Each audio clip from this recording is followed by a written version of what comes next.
Pedro Calvache, vocês já me conhecem. Hoje eu vou falar sobre um assunto muito interessante, muito importante, que é sobre as testemunhas de Jeová e Jesus Cristo. O tema será Desmistificando a Lenda. Eu gostaria de começar aqui contando uma experiência que ocorreu comigo algum tempo atrás.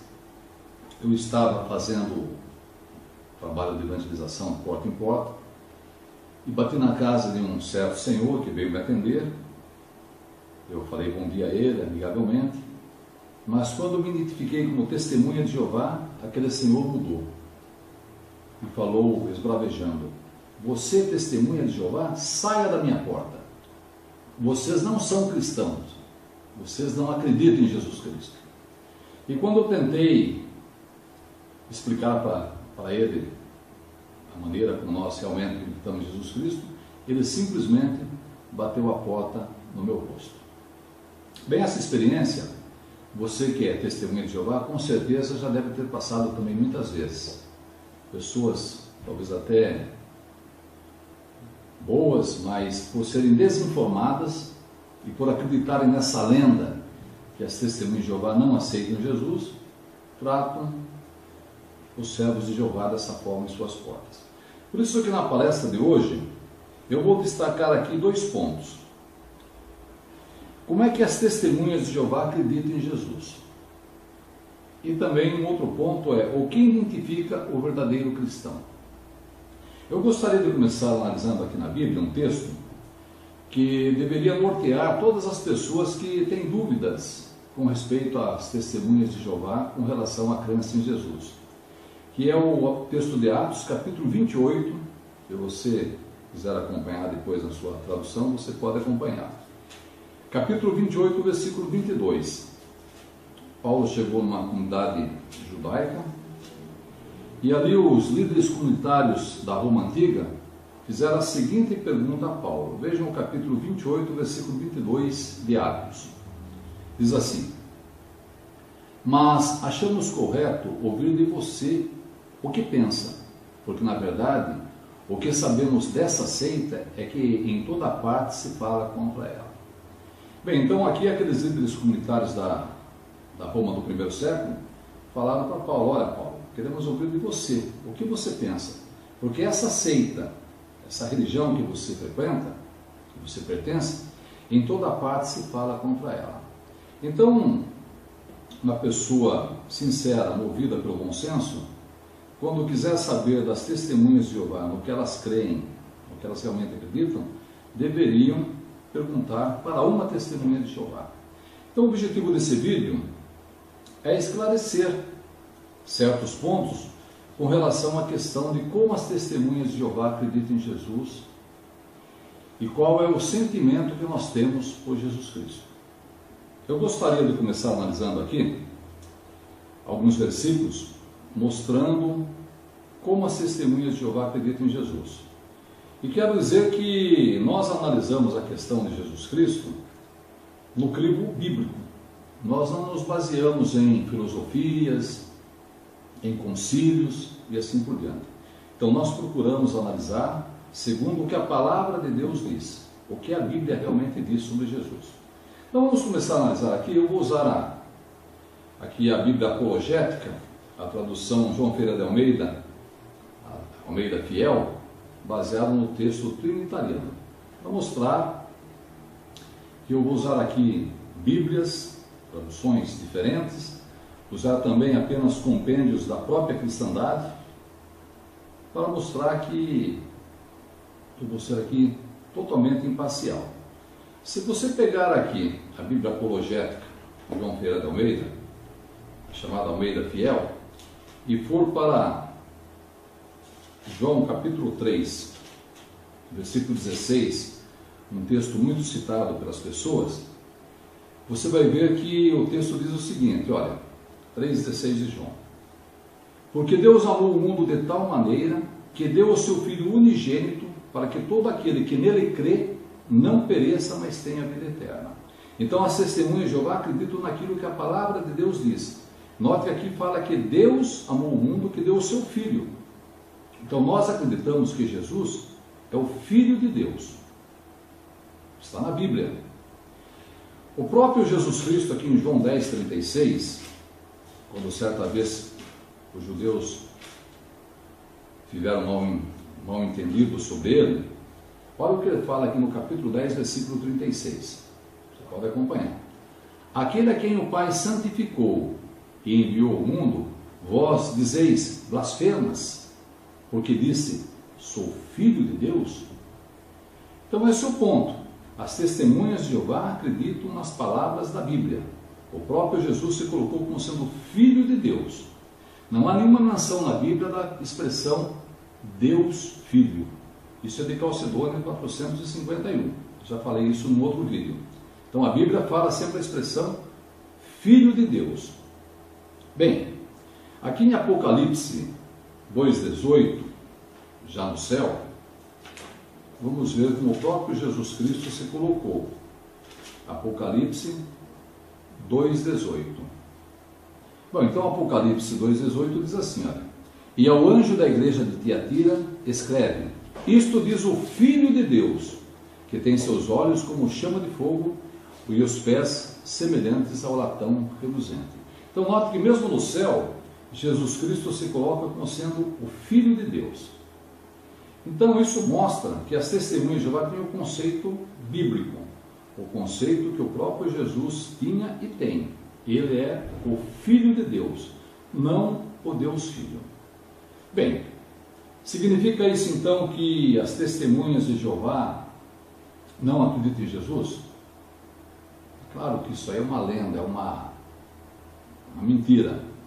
As testemunhas de Jeová têm o conceito do que diz aqui Atos capítulo 4, versículo 12. Atos 4, 12. Vejam o que o texto diz aqui claramente.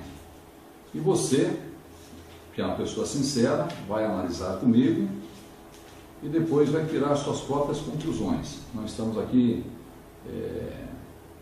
impondo nada a ninguém, estamos apenas expondo. Atos 4, 12 diz assim, olha, o 11 fala assim, ele, no caso de Jesus, é a pedra que foi rejeitada por vós, os edificadores, a qual foi posta por cabeça de esquina. Olha o 12. E em nenhum outro há salvação, porque também debaixo do céu, nenhum outro nome há dado entre os homens, pelo qual devamos ser salvos. Então assim, Jeová confia plenamente que não existe nenhum outro nome dado debaixo aqui na terra, pelo qual devemos ser salvos. Então Jesus é o nosso intercessor, nosso mediador. Ele é o caminho que nos leva a Deus. Tanto que isso é verdade, e foi lançado, existe um livro da Testemunha de Jeová, que você pode inclusive adquirir, falando só sobre Jesus. Jesus, o caminho, a verdade e a vida. Esse é o livro aqui. Então vejam que quando falam que as testemunhas de Jeová não acreditam em Jesus, isso é claro que é uma mentira. Então aqui está o livro, você pode adquirir com qualquer testemunho de Jeová que você venha se encontrar ou que você conheça. Então já vimos que Jesus é aquele que nos leva a Jeová. Tanto que as nossas orações, os nossos pedidos são feitos a Deus por meio de Jesus. Se você já foi alguma vez no salão do reino das testemunhas de Jeová, você deve ter visto que as nossas orações são a Deus por meio de Jesus. Bem, então o que confunde muitas pessoas? Como a maioria das pessoas, ou a cristandade, acredita numa doutrina chamada doutrina da Trindade, e as testemunhas de Jeová não acreditam nessa doutrina porque ela é pagã, qualquer pessoa com o mínimo de conhecimento bíblico e que pesquise um pouquinho da história sabe que a doutrina da Trindade é uma doutrina pagã. Então a doutrina da Trindade, ela criou um Jesus paralelo, um Jesus que se rivaliza com Jeová. Isso é o que as pessoas que acreditam na Trindade veem, esse Jesus paralelo que se rivaliza com Jeová. Tanto que isso é verdade, que algum tempo atrás, aqui na cidade vizinha de Votorantim, um grupo de evangélicos convidou uns irmãos lá para uma palestra, e coincidentemente, naquela época, estava ali visitando uma missionária da igreja que esses evangélicos frequentavam. E por ser uma pessoa muito experiente, um cabedal muito grande de conhecimento bíblico, eles colocaram aquela missionária para defender aquilo que eles acreditavam, que no caso era a doutrina da Trindade. Bem, você já deve imaginar o que aconteceu, né? As testemunhas de Jeová começaram a apertar, até que chegou uma hora que a mulher falou: para, vamos parar. E aí ela soltou uma pérola que eu nunca mais esqueci. Ela disse o seguinte: olha, fiquem com o seu Jeová, que eu fico com o meu Jesusinho. Perceberam? Fiquem com o seu Jeová, que eu fico com o meu Jesusinho. Como se Jeová e Jesus fossem rivais. Quer dizer, quem aceita Jeová, então não aceita Jesus, e vice-versa. Tão diferente do Jesus da Bíblia, né? Olha o que o Jesus da Bíblia tinha com relação a seu Pai. João 5,30. Vamos ver aqui João 5,30. Diz assim: olha como Jesus da Bíblia, ele não se rivalizava com o Pai. Pelo contrário, ele era aquilo que a Bíblia mostra, ele fazia aquilo que a Bíblia fala aqui, olha. Olha o 5,30. Diz assim: eu não posso de mim mesmo fazer coisa alguma. Como ouço, assim julgo. E o meu juízo é justo, porque não busco a minha vontade, mas a vontade do Pai que me enviou. Então note que Jesus era submisso ao Pai. Ele se alegrava em ser submisso ao Pai. Ele não se rivalizava com o Pai, como algumas pessoas tentam colocar. Aqui em João 10,38, aqui eu vou ler na tradução judaica, Novo Testamento judaico, para ver que eu não estou usando a tradução do Novo Mundo, que é uma excelente tradução, quem conhece sabe disso, mas para que não paire nenhuma dúvida, eu vou usar traduções que a cristandade usa. João 10,28, na tradução judaica, Novo Testamento judaico, olha como diz aqui, olha, 10,38. Diz assim: mas se, falando das obras, né? Mas se as faço, então mesmo que não confiem em mim, confiem nas obras, para que vocês possam entender de uma vez por todas que o Pai está unido a mim e que eu estou unido ao Pai. Então mostrando que há uma união entre o Pai e o Filho. E conforme já vimos, o Filho se alegrava de ser submisso ao Pai.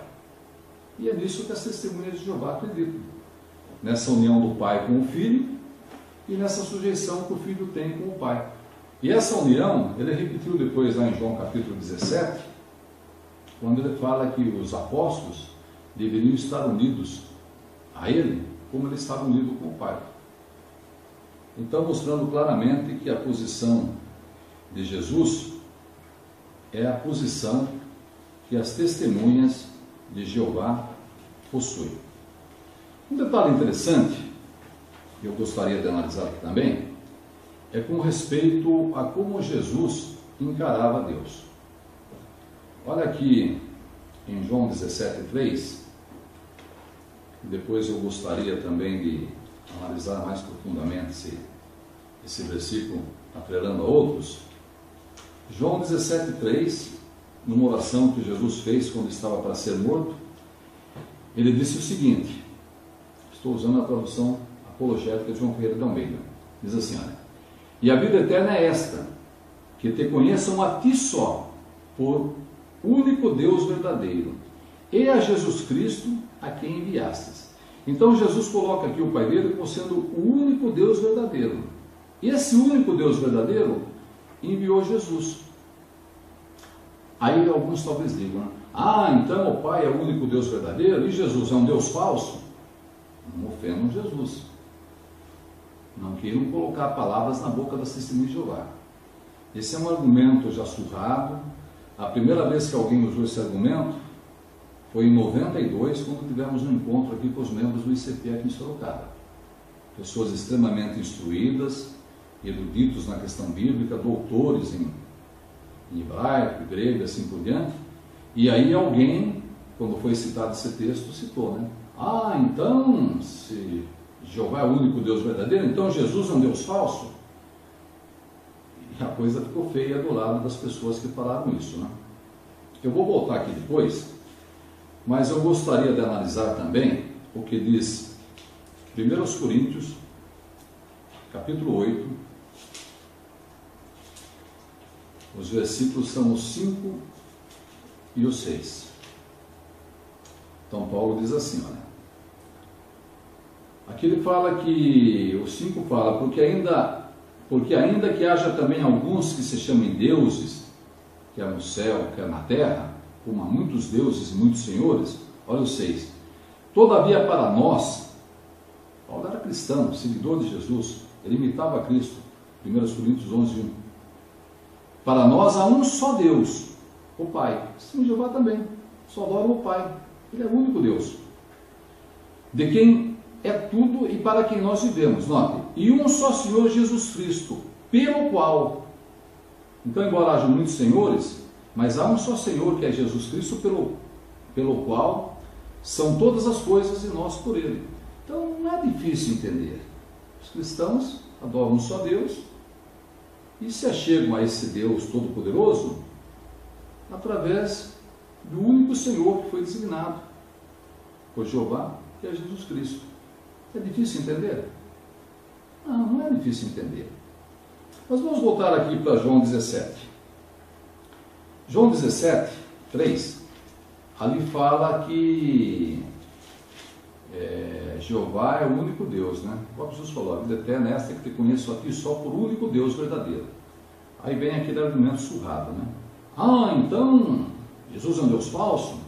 Jesus é um deusinho, um Deus menor? Como eu já falei, não queiram colocar palavras na boca da Santíssima Jeová, e nem ofendam Jesus. O fato da Bíblia se chamar também Jesus de Deus, não o coloca na mesma posição do Pai. Não o coloca. Juízes são chamados de Deus, anjos são chamados de Deus, Moisés foi chamado de Deus. Então a palavra Deus não significa que todos aqueles que são chamados de Deus são o Todo-Poderoso. Tanto que isso é verdade, que você sabe muito bem, que a Jesus se aplica o título de Deus Poderoso, em Isaías 9,6, El Gibor, mas o El Shaddai só se aplica a Jeová. Não, mas lá em Apocalipse 1,8, ali fala que Jesus é o Todo-Poderoso. Bem, para aqueles que pesquisam a Bíblia, sabem que Apocalipse 1,8 não se aplica a Jesus. Já falei isso num outro vídeo que eu fiz. Aquele vídeo que fala, você acredita que a Trindade é um ensino bíblico? Eu já falei sobre isso. Ou melhor, numa palestra que tivemos com o pessoal da Assembleia de Deus. Apocalipse 1,8 se aplica a Jeová. Tanto que isso é verdade, que se você pegar aqui na tradução hebraica, o Apocalipse 1,8, você vai ver que na parte em português está Senhor, mas na parte em hebraico está o tetagrama com os sinais vocálicos. Então quem ler em hebraico vai ler aqui Yehová. Yehová. Aqui não está Adonai, não está Elohim, mas está Yehová, mostrando que se aplica realmente a Jeová o título de Todo-Poderoso. Tanto que isso é verdade, que se eu pegar a Bíblia do Obreiro e for aqui na página, no apêndice aqui na página 1209 e 1489, especialmente na 1489, no apêndice aqui fala que o Apocalipse 1,8 se aplica ao Pai. 1449, né? Diz assim,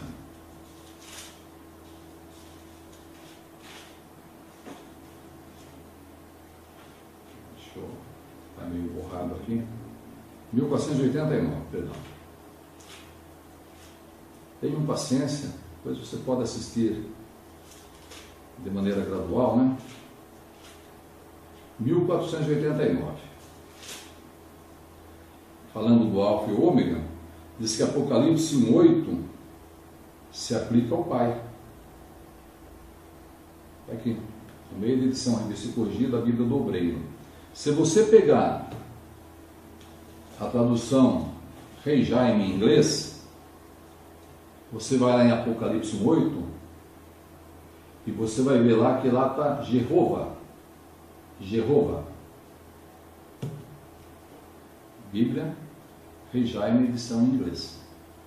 Então, note que assim, não estão fazendo nenhum malabarismo quando colocam Jeová na tradução do Novo Mundo. Outras traduções fidedignas também corroboram isso. Bem, aqui em João 14, 28, é interessante quando citamos, então vem um argumento já também bastante conhecido. Vamos ver aqui, né? Você conhece, mas vamos relembrar aqui. João 14, 28. Jesus disse assim: ouvistes que eu vos disse, vou e venho para vós. Se me amasseis, certamente exultaríeis. Porque eu disse, vou para o Pai, porque o Pai é maior do que eu. Ah, não, mas aí Jesus está falando que o Pai é maior do que ele, porque ele estava na terra como homem. Então, nesse caso, é claro, o Pai era maior do que ele. Mas vamos parar um pouquinho e analisar o texto. Jesus está falando, olha, vou para o Pai, porque o Pai é maior do que ele. Bem, se ele ia para o Pai, Jesus estava na terra, mas o Pai estava onde? Olha, o Pai estava no céu. E ele fala que ele ia voltar para o Pai. Ele iria voltar para o Pai, no caso para o céu, por quê? Porque o Pai é maior do que eu. Então o texto é claro. Não tem como querer interpretar o texto que tem uma clareza fantástica. Vou para o Pai. O Pai está no céu. Por quê? Porque o Pai é maior do que eu. E esse argumento que quando Jesus estava na terra, ele era menor que o Pai, porque aquilo estava como homem, contraria o que está aqui na página 1056, dessa mesma tradução apologética. Tradução apologética. Aqui tentando dar uma resposta apologética a Testemunho de Jeová. E aí, o apologista aqui falou assim, olha, ao tornar-se homem, Jesus não deixou de ser Deus. Então, espera um pouco. Então, aqui ele estava com Deus. Porque se aqui na terra ele não deixou de ser Deus, né? E continua dizendo assim, olha, em várias ocasiões ele reivindicou ser Deus. Aqui cita Mateus 16,16, que lá ele fala que ele é filho de Deus, ele não fala que é Deus. Lá Pedro chama Jesus de filho de Deus, né? E aqui cita também, né? Somente Deus pode perdoar pecados. Ah, é? Somente Deus pode perdoar pecados? Então vamos ver João 20 e 23. João 20 e 23. Porque aqui fala que ele não deixou sua divindade. Então 20 e 23 diz assim, olha, Jesus lá com os apóstolos, né? E aí, Jesus diz assim, olha, vamos encontrar aqui o texto.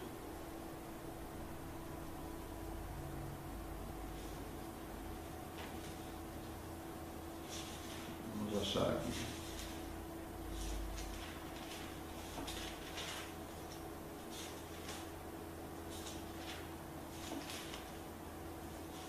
João capítulo 20,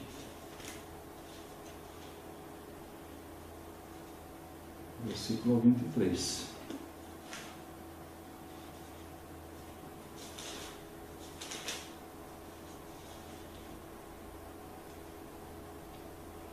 Perdão, do 21 ao 23. Diz assim o 21. Disse depois Jesus, outra vez, paz seja convosco. Assim como o Pai me enviou, também eu vos envio a vós. 22. E havendo dito isto, assoprou sobre eles e disse-lhes, recebei o Espírito Santo. Vamos falar um pouquinho aqui. Então, segundo o que os trinitaristas acreditam, o Deus Filho soprou o Deus Espírito Santo. Tem lógica isso? Um Deus soprando o outro, segundo o conceito trinitarista. Mas o que eu quero destacar aqui é o 23, João 20, 23. Note, aqueles a quem perdoardes os pecados, lhes são perdoados. E aquele a quem os retiverdes, lhes são retidos. Então aqui Jesus está dando também autoridade aos apóstolos para perdoarem pecados. Bem, mas diz que só Deus perdoa pecados? Perceberam? Então, tudo tem que ser analisado dentro do seu contexto, porque aqui os apóstolos também recebiam a incumbência de perdoar pecados. Por isso que quando a Bíblia às vezes cita uma expressão para Jesus e cita a mesma expressão para outra pessoa, isso não significa que ambos têm o mesmo poder. Querem ver um exemplo? Vá para Juízes 3 aqui. Juízes capítulo 3, versículo 9. Vamos analisar aqui juntos. Você conhece o texto, obviamente, mas nós vamos relembrar. Juízes 3, versículo 9 diz assim, estou usando aqui a tradução brasileira, baseada nos melhores textos em hebraico e grego. Essa tradução, segundo alguns eruditos, é uma das melhores que tem. Então diz assim, Juízes 3, 9. Quando os filhos de Israel clamaram a Jeová, suscitou-lhes ele um Salvador, que os livrou, a saber, Otoniel, filho de Kenaz, irmão mais moço de Caleb. Então aqui fala que os filhos de Israel clamaram a Jeová, e Jeová suscitou um Salvador. É interessante que a tradução Septuaginta, se você pegar Juízes 3:9 na Septuaginta, você vai ver que a palavra usada aqui para Salvador é a palavra sotera. Sotera. Essa mesma palavra vai agora para Atos 13, 23. Atos 13, 23. Lembre-se que ali fala que Jeová suscitou um Salvador para Israel, e esse Salvador era Otoniel. Aqui, em Atos 13, 23, fala assim, da descendência deste, conforme a promessa, trouxe Deus a Israel um Salvador, que é Jesus. A palavra Salvador aqui, na Bíblia grega, na parte grega aqui da pelíngua, é sotera também. Então usa a expressão Salvador tanto para Jesus como para Otoniel, a mesma palavra. Agora perguntamos, Otoniel era tão Salvador quanto Jesus? Ou Jesus era um Salvador maior do que Otoniel? É claro que Jesus é o Salvador da humanidade, é Ele que nos dará a vida eterna, Ele é o meio que chegamos até Jeová Deus. Mas note, o fato de Otoniel não ser Salvador como Jesus, e ser chamado Salvador também, não faz dele um Salvador falso, ou um Salvador menor. Perceberam? Então o fato da Bíblia chamar Jesus de Deus também, não o coloca na mesma situação de Jeová. E querem ver um exemplo? Muitos nos criticam porque as testemunhas de Jeová colocaram a palavra Deus ali em João 1 em letras minúsculas. É interessante, só a título de curiosidade, que aqui em Atos 12, 21 e 22, usando aqui a Bíblia apologética, o meio da fiel, elas fazem o contrário, né? Eles criticam assim Jeová de colocarem a palavra ali em letra minúscula, e aqui eles falam de Herodes, Então o 21 fala assim, 12 e 21 de Atos. E num dia designado, vestindo Herodes as vestes reais, estava sentado no tribunal, ele fez uma prática.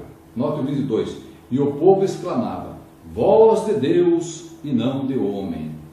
A palavra aqui está em letra maiúscula. Então, se aparecer em letra maiúscula significa o Deus Todo-Poderoso, então Herodes aqui é chamado de Deus com letras maiúsculas.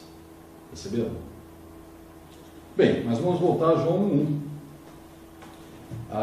As pessoas costumam dizer que o fato das testemunhas de Jeová colocarem Jesus, a palavra lá em letra minúscula, está contrariando uma regra do grego. Eu estou aqui com a introdução do Novo Testamento grego, a gramática de William K. Taylor, da JUERP, e essa gramática é muito respeitada nos meios evangélicos e também por católicos e protestantes. Aqui na página 198 tem um artigo falando, tem uma página destinada a falar sobre o artigo na questão do grego. E aqui fala no tópico 544 o seguinte, olha, em geral, o sujeito tem o artigo, mas o predicativo não o tem. Aí cita assim, por exemplo, aqui, né? Hotheos agape estin. Deus é amor, mas o amor nem sempre é Deus. Mas o que eu quero destacar aqui é João 1. Aqui está João 1, Theos tem hologos. Traduzimos, a palavra era deidade, não Deus era a palavra. Olha que clareza. Então eles traduzem João 1 da seguinte maneira, a palavra era deidade, e deidade com letra minúscula. E ele explica, não Deus era a palavra. Então quando o Dr. Edgar Goodspeed colocou na sua tradução, nova tradução, a tradução americana, João 1, e ele coloca aqui que a palavra era divina, essa tradução de Edgar J. Goodspeed, considerado um dos maiores eruditos bíblicos do mundo, super respeitada. E ele coloca, a palavra era divina. Interessante que ninguém critica, né? A tradução do Novo Mundo Agora coloca como nota, como tradução alternativa também, a palavra era divina. Por quê? Porque a palavra, ela tinha qualidades de Deus. Tanto que isso é verdade, que essa chave linguística aqui do Novo Testamento grego, considerada por muitos como uma obra-prima na questão de explicar o grego, aqui em João 1, vejam que estou usando aqui obras da cristandade, né? Fala assim, olha, para João 1, a palavra está sem o artigo, é o predicado que enfatiza a qualidade. O verbo tinha a mesma natureza de Deus. Perceberam? Isso ninguém nega. Jesus era divino. Por isso que muitas traduções colocam, a palavra era divina. Então, quando a tradução do Novo Mundo coloca que a palavra era um Deus, ela está de pleno acordo. Tanto que isso é verdade, que o texto copta saídico de João 1, já falei isso também sobre esse texto no outro vídeo que eu fiz, ele coloca aqui, olha, a palavra estava com o Deus, e um Deus com letra minúscula, era a palavra. Por quê? Esse texto aqui, segundo alguns eruditos, é do ano 200. Está bem pertinho lá do tempo dos apóstolos. Diferente do grego, que só tinha um artigo definido, olha, e o artigo indefinido era, quando não tinha o artigo indefinido, então já se sabia que era indefinido, por isso que não houve necessidade de implantar, porque não existia o artigo indefinido. O copta, ele tem tanto artigo definido como indefinido. Então, como tinha definido e indefinido, eles colocaram como os primitivos cristãos entendiam. Não havia tido nenhum concílio de Niceia, nem Atanásio, nem Ágrio, nada. Então, os cristãos coptas, eles entendiam que, lá no primitivo cristianismo, a palavra era um Deus, ou a palavra era divina. Isso aqui não foi ditado para si em Jeová. Percebe? Então isso mostra que as testemunhas de Jeová realmente estão corretas quando colocam a palavra era um Deus, e outras traduções colocam a palavra divina, outras também colocam a palavra era um Deus, mas nós não vamos aqui entrar em muitos detalhes. Agora é interessante que nós lemos aqui na Bíblia, que Jesus falou que o Pai dele era o único Deus verdadeiro. E Paulo falou que os cristãos adoram um único Deus. Eu tenho, irmãos, também já mostrei no outro vídeo que eu fiz, aqui uma citação do curso de teologia do Instituto Alfa, Assembleia de Deus, página 34. Diz aqui o seguinte, olha. Um dos maiores mistérios que a Bíblia contém é o que trata da Trindade. 3 deuses distintos, pessoais, mas ao mesmo tempo são apenas um. Então isso que está na cabeça do trinitarista. 3 deuses. O Pai é Deus, o Filho é Deus e o Espírito Santo é Deus. É o que eles dizem. Se você perguntar para um trinitarista, você adora o Deus Pai? Claro que adora. Você adora o Deus Filho? Claro que adora. Você adora o Deus Espírito Santo? É óbvio que adora. Então ele adora 3 deuses. Essa questão aí, não, são 3 pessoas, Deus é um só. Isso, meu amigo. Conta outra. Porque qualquer pessoa com o mínimo de sinceridade vê quem está enrolando. Por isso que nós temos tranquilidade para conversarmos sobre qualquer assunto, especialmente sobre esse assunto tão polêmico, tão fácil de entender, né? Que é a Trindade. Então nós acabamos de ver aqui como é que as testemunhas de Jeová acreditam em Jesus. Então, gravem bem o que eu vou falar. As testemunhas de Jeová acreditam que Jesus é o nosso Salvador. É através de Jesus que nós obtemos a salvação, chegamos a Jeová por meio dele. Então, as testemunhas de Jeová são cristãos, testemunhas cristãs de Jeová. Acreditam piamente no Filho de Deus, como a Bíblia coloca, mas não acreditam na doutrina pagã da Trindade, que escondeu o verdadeiro Deus e diluiu, por assim dizer, o verdadeiro ensinamento da Bíblia. Então, todas as vezes que você tiver alguma dúvida sobre a testemunha de Jeová, sigam o princípio de Atos 28, 22. Pergunte para uma testemunha de Jeová. Bem, eu comentei agora aqui pouco que nós iríamos falar sobre as testemunhas de Jeová e Jesus Cristo, desmistificando uma lenda.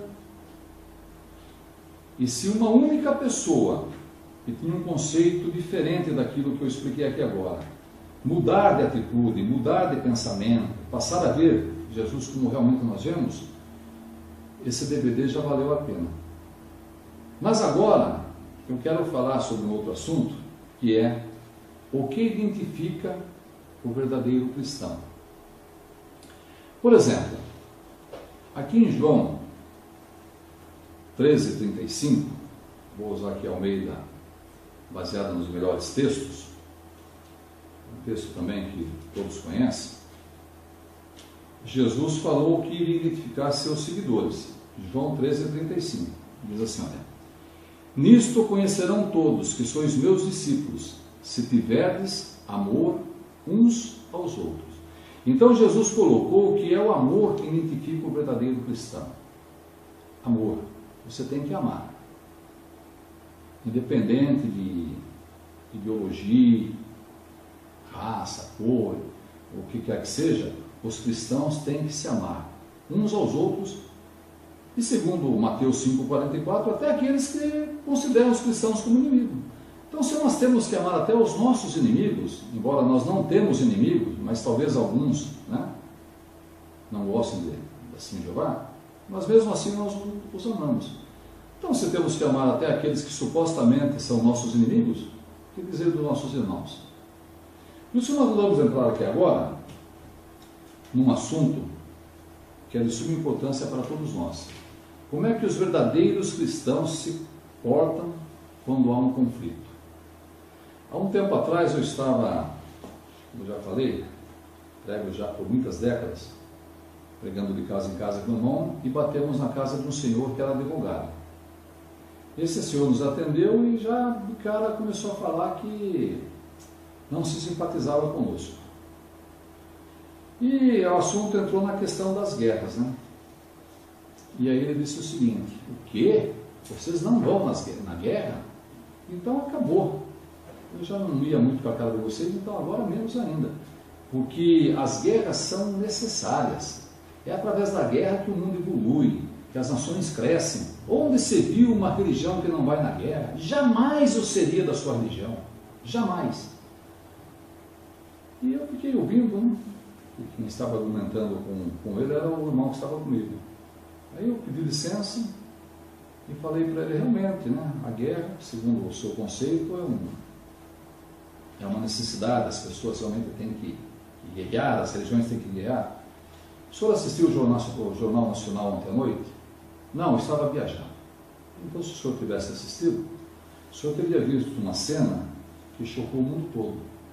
Uma mãe numa praça na Nicarágua, estava lá derrubando o Anastácio Somoza na época, década de 80, se não me falha o nome, e ali mostrou uma mãe com o seu filhinho no colo, o garotinho literalmente despedaçado na praça, aquela mãe chorando com o filho todo ensanguentado, e ela também estava toda ensanguentada numa praça, e as pessoas correndo de um lado para outro, e bombas, tudo quanto é canto.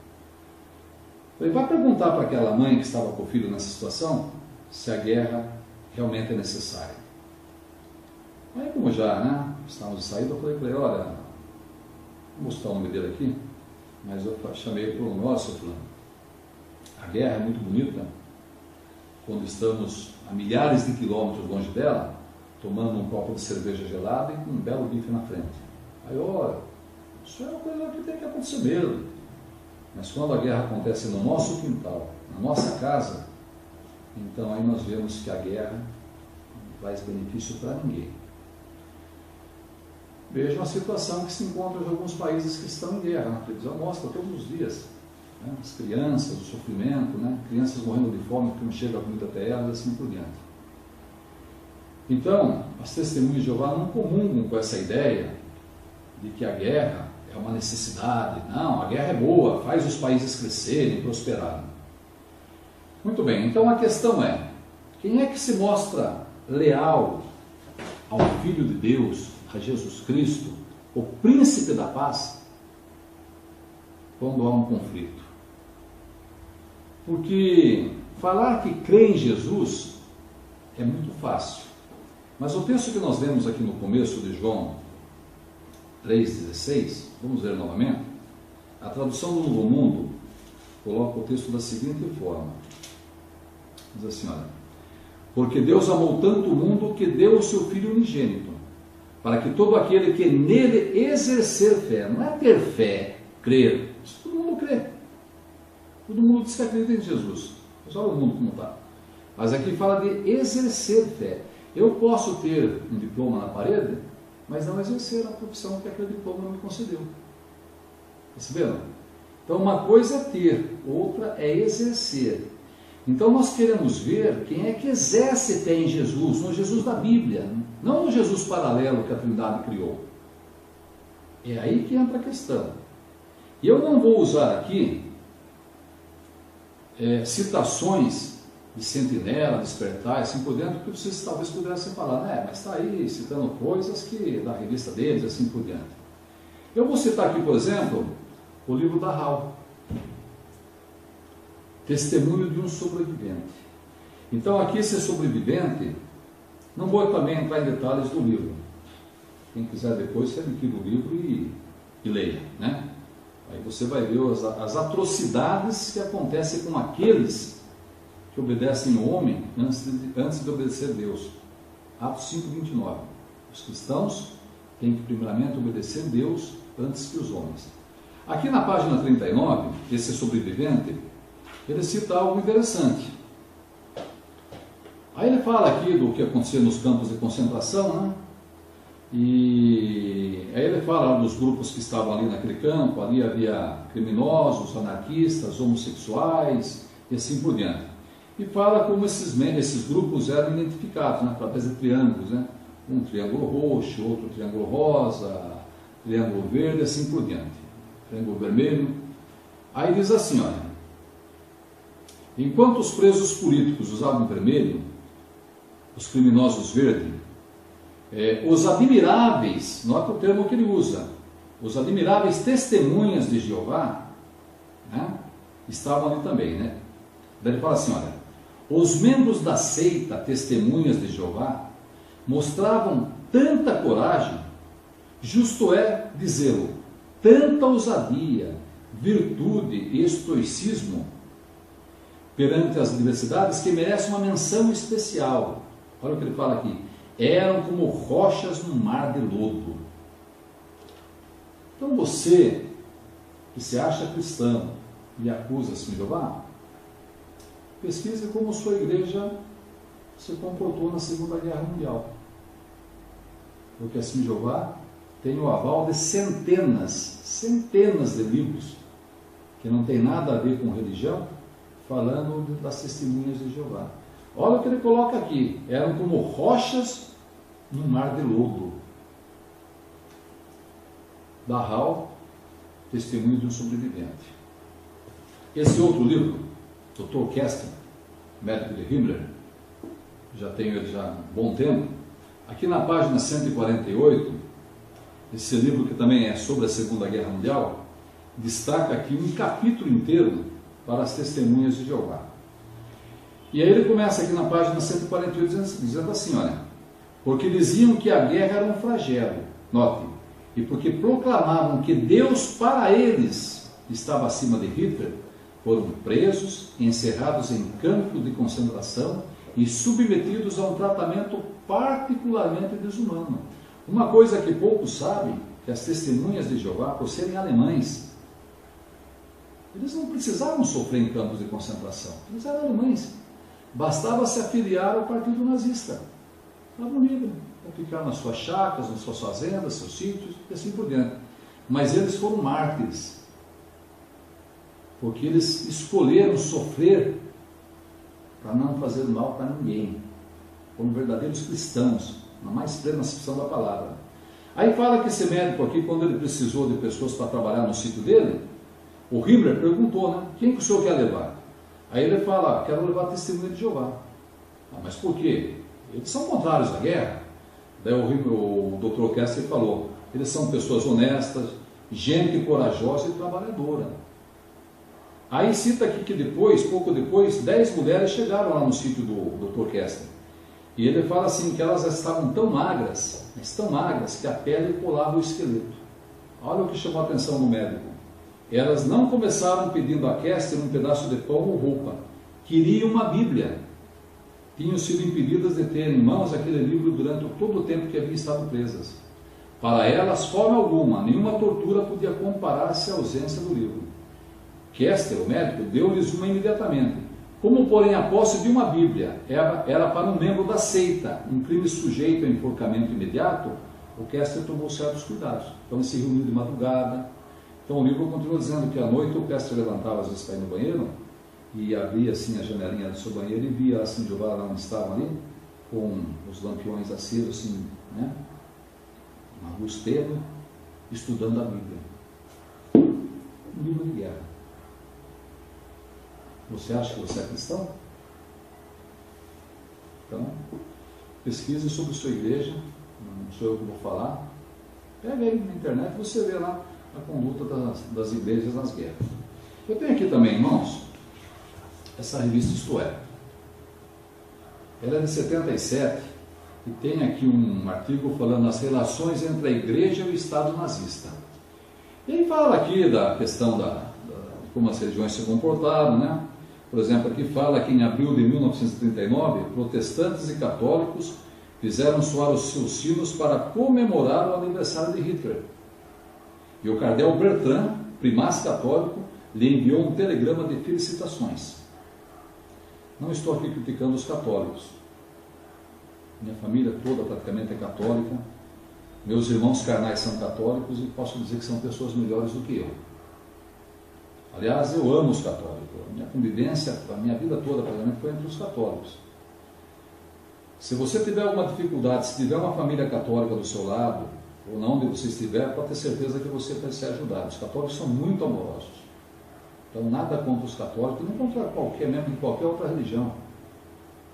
Eu circulo no meio de evangélicos, protestantes, católicos, espíritas e qualquer outra religião, com a maior simplicidade e com o maior carinho. Para mim, todos são dignos de serem amados.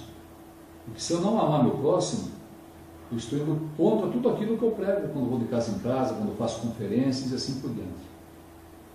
Então, quero dizer que a minha colocação aqui é expor, não é impor nada a ninguém. Aqui vem falando de uma situação onde Hitler matou lá um monte de gente. Isso aqui está na página 101 dessa revista, se depois você quiser conferir. E aí fala que ele matou, inclusive, algumas pessoas da ação católica. E não deixou que aquelas pessoas fossem enterradas. Ele mandou cremá-las, contrário, conforme diz aqui, aos ensinamentos católicos. Daí fala assim: no entanto, os bispos católicos não protestaram, como os protestantes também não. Todas as reações foram, ao contrário, favoráveis. Daí fala aqui de um bispo evangélico. O bispo evangélico de Nassau-Hessen, Dr. Dietrich, enviou a Hitler um telegrama de caloroso agradecimento por esta primeira operação de salvamento, seguido por uma carta circular na qual afirmava que o banho de sangue demonstrava ao mundo a grandeza única do Führer. Ele nos foi enviado por Deus. Não é eu que estou falando, é a revista que está falando. Mas tem um tópico aqui falando assim de Jeová. Fala das igrejas, porque fala assim: os mais corajosos, grave bem isso, foram as testemunhas de Jeová, que proclamaram abertamente sua oposição doutrinária desde o princípio, e que sofreram por isso. Eles se recusaram a qualquer cooperação com o Estado nazistas, que denunciavam como sendo totalmente mau. Muitos foram condenados à morte, por se recusarem a prestar serviço militar e por incitar outros a agirem da mesma maneira. Eles terminaram em Dachau ou em hospícios. Um terço foi completamente exterminado. 97% deles sofreram algum tipo de perseguição. Olha, foram o único grupo cristão, grave bem isso, que conseguiu provocar a admiração de Himmler, que era o segundo homem na hierarquia nazista. Você acha que se Jeová não são cristãos? Repense a sua posição. Como eu falei, se uma única pessoa, das milhares que com certeza irão assistir esse vídeo, mudar o seu proceder e passar a encarar assim Jeová da maneira correta, para mim esse vídeo já valeu a pena. Perceberam? Mas tem mais. Esse livro da IBM, o Holocausto, IBM, o Holocausto. Também não vou entrar em detalhes do livro, é um livro bastante, tem quase 600 páginas, e aqui tem muitas atrocidades, viu, pessoal? Tem muitas atrocidades. Mas eu quero destacar uma aqui, na página 479, que me chamou a atenção. 479 a 480. Aqui diz assim, olha, fala aqui de uma certa ocasião, página 479, em que os judeus foram arrebanhados no Hanukkah, a cerimônia de luzes judaicas, onde sobressai a iluminação de pequenas velas. Os guardas ordenaram que os judeus se reunissem. 8 foram selecionados, note, e amarrados de cabeça para baixo. Os demais foram então obrigados a untá-los com óleo e atear fogo em cada um deles. Enquanto os judeus imolados urravam de dor, a infeliz plateia foi forçada a entoar a canção de Natal, Noite Feliz. Consegue imaginar isso? Pessoas amarradas de cabeça para baixo, o corpo coberto de óleo, aí obrigaram os próprios deuses de lá e atear fogo, e essas pessoas se debatendo, urrando de dor, sendo queimadas, e agora a plateia, os seus violinos, sendo obrigada a entoar a canção natalícia, a canção de Natal, Noite Feliz. Essa é uma das atrocidades que conta aqui, tem muitas mais. Muito bem. Continuando, diz assim, olha, outros prisioneiros tentavam agradar os guardas por meio de agressões contra os judeus. Então tinha aqueles que queriam fazer uma média. Perceberam? Bom, já que o ódio contra os judeus é muito grande, então vamos agredir os judeus, porque aí vamos ficar de bem com a SOS.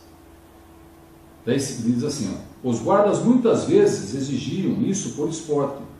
Os judeus, não importa quão alquebrados ou ensanguentados, não eram recebidos nas enfermarias de alguns campos. Um interno recorda-se que os judeus eram classificados como em bom estado ou mortos. Então os que estavam muito machucados, dilacerados, mas ainda estavam vivos, eram considerados como estando em bom estado, não vai ser recebido nas enfermarias. E outra questão eram os que estavam mortos. Bem, mas aonde entram as testemunhas de Jeová? Entra aqui, olha. Os códigos Olerite afligiam não apenas os judeus, mas outros na escumalha, que é a mesma coisa que ralé ou escória social, né? Da hierarquia das vítimas dos campos de concentração. Por exemplo, os testemunhas de Jeová recebiam o código 2, conhecidos como pesquisadores da Bíblia. Continua. Eram perseguidos pela recusa renitente em alistar-se para a conscrição alemã, ou serviço militar obrigatório alemão, em face da rejeição cristã do antissemitismo. Então, enquanto as religiões, né, supostamente cristãs, rejeitavam, né, estavam lá ajudando a perseguir os judeus, aqui fala que eles se recusavam a entrar nessa de antissemitismo. Assim, eles eram premiados com maus tratos cruéis do que os aplicados em qualquer outro grupo de prisioneiros, com exceção dos judeus. Agora, note que detalhe interessante, olha. Para aliviar a agonia cotidiana de surras e matança, as testemunhas de Jeová apenas precisavam assinar uma declaração renunciando à religião e submetendo-se ao alistamento militar. E isso eles obstinadamente recusavam a fazer. Por sua coragem e consciência, as testemunhas de Jeová eram torturadas e massacradas. Então o livro fala claramente, olha, para sair desse sofrimento de constante surras e matanças, bastava assinar lá um termo, olha, rejeito a minha fé, vou agora fazer como os outros, e estavam livres. Mas aqui fala que eles se recusavam a fazer isso. Por isso o livro da Hall fala que eles eram como rochas no meio do lodo. E você acha que as testemunhas de Jeová não são cristãs? Não seguem a Jesus? Você acha? Pense nisso. Eu não vou falar nada. Fique você com sua consciência. Eu tenho aqui o Almanaque Abril, aqui já não é a Segunda Guerra Mundial. Aqui já fala da história do mundo, fala aqui dos concílios, e fala também de coisas que ocorreram com a Testemunha de Jeová em nossos dias.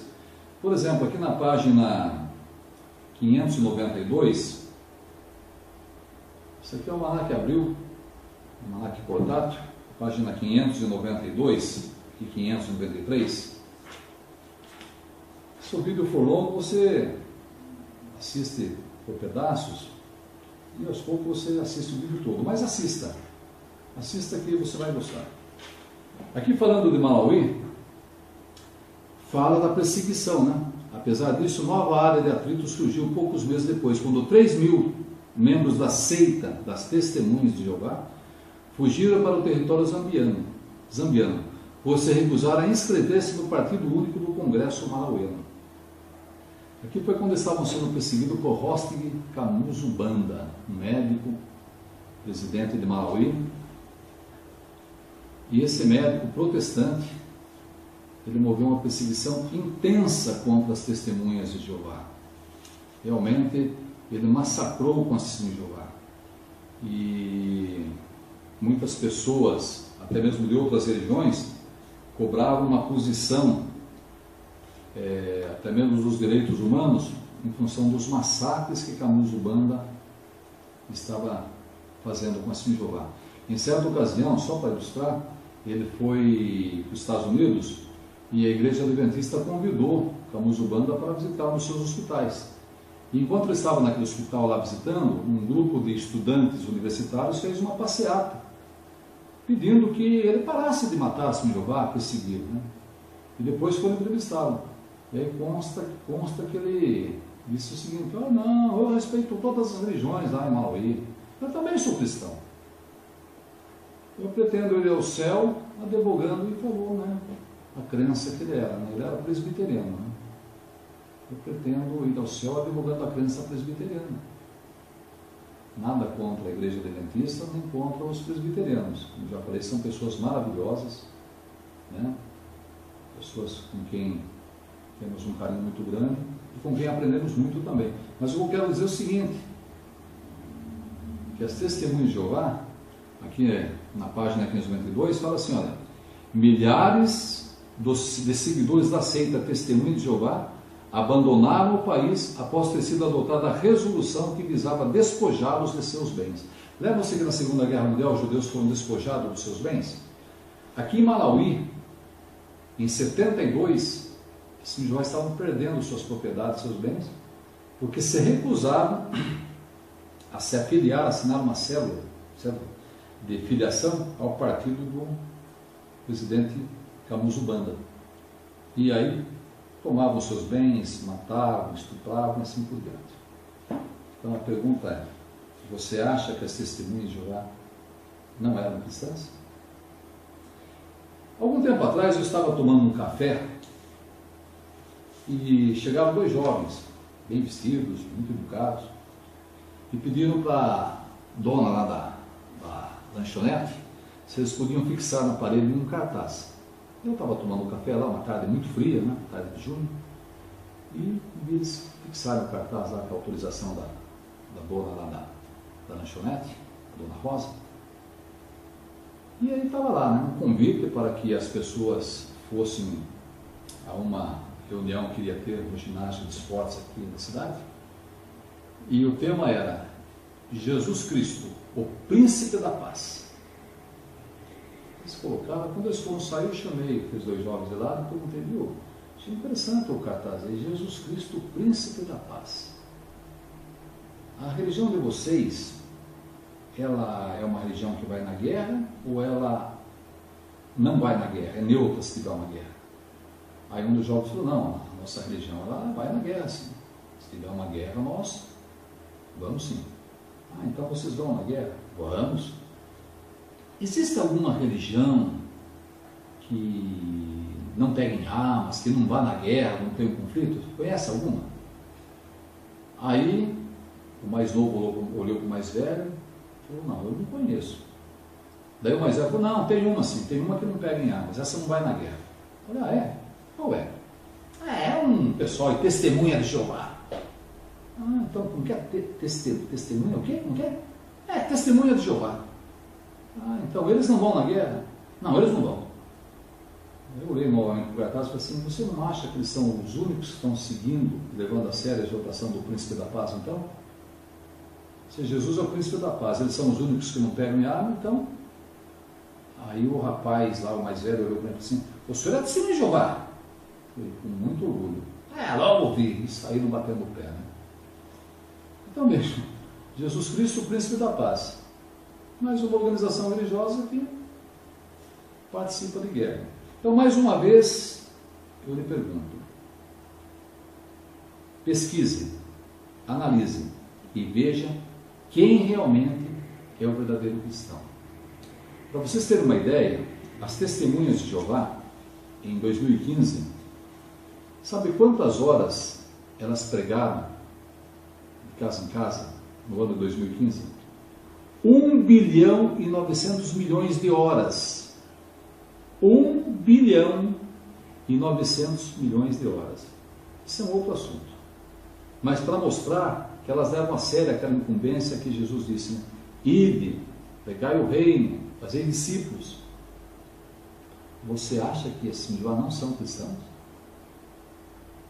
E finalizando, eu gostaria de contar aqui uma experiência, bem breve, estamos chegando ao final, que ocorreu aqui na nossa cidade, na década de 60.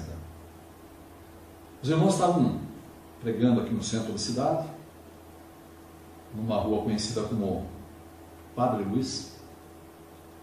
Estavam ali distribuindo um convite para uma assembleia que iria ter aqui. E esse convite tinha, né, aquele convite antigo, papel jornal, tinha duas mãos assim levantadas, rompendo trilhões de uma corrente, né? Então, rompendo no meio aquela corrente, né? E o tema era, conhecereis a verdade e a verdade vos libertará.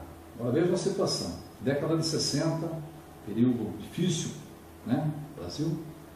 Um desinformado liga para a polícia e diz que ali havia um grupo de pessoas divulgando um novo partido político, isso, aquilo, e que estavam ali mostrando lá a libertação e assim por diante. Aí chegou aquelas viaturas antigas que a polícia tinha naquele tempo e botou todo mundo lá na gradinha lá que tem lá no fundo da viatura e levaram para a delegacia. Chegando lá, o delegado, com todos os irmãos na frente, falou assim, quem que é o que está aí comandando essa divulgação aí desse partido político aí que vocês estão aí divulgando? Vocês não sabem que isso é proibido?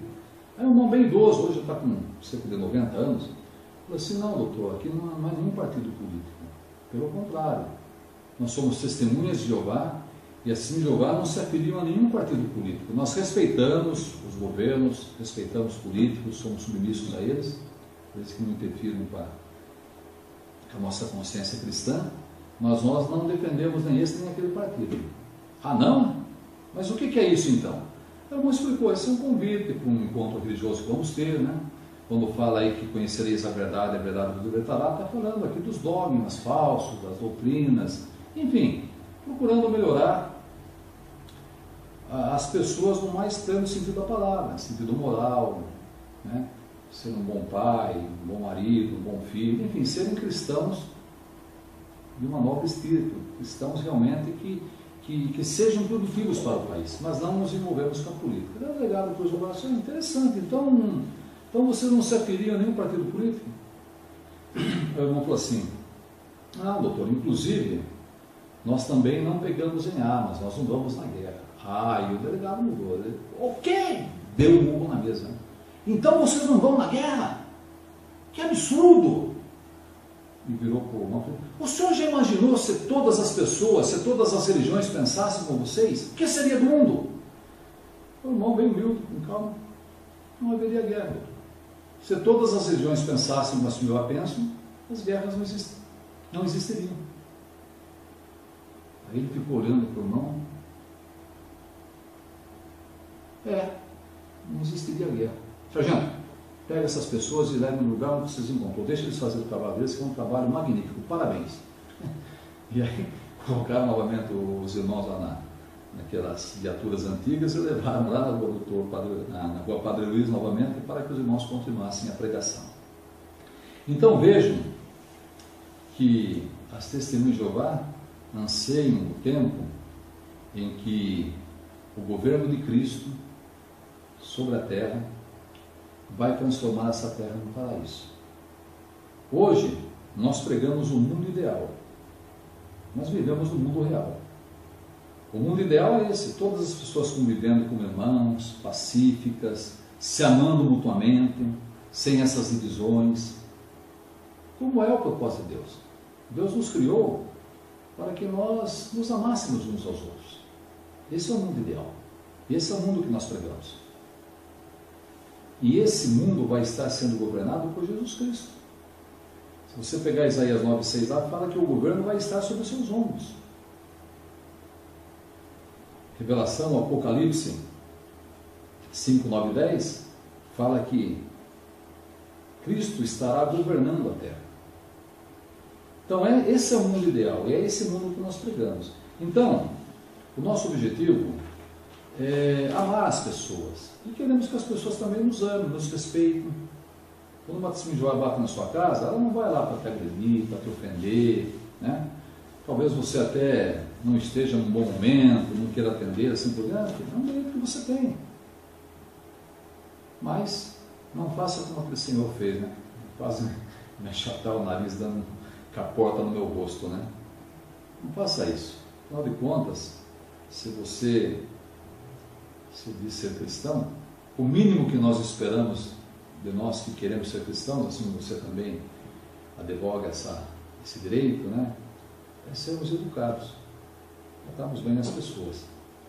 Então é isso que nós esperamos, e é isso que nós esperamos que um dia toda a terra realmente tenham pessoas que adorem a Jeová, um único Deus verdadeiro, e a Jesus Cristo, aquele a quem esse Deus verdadeiro enviou. Então obrigado pela sua atenção e até a próxima.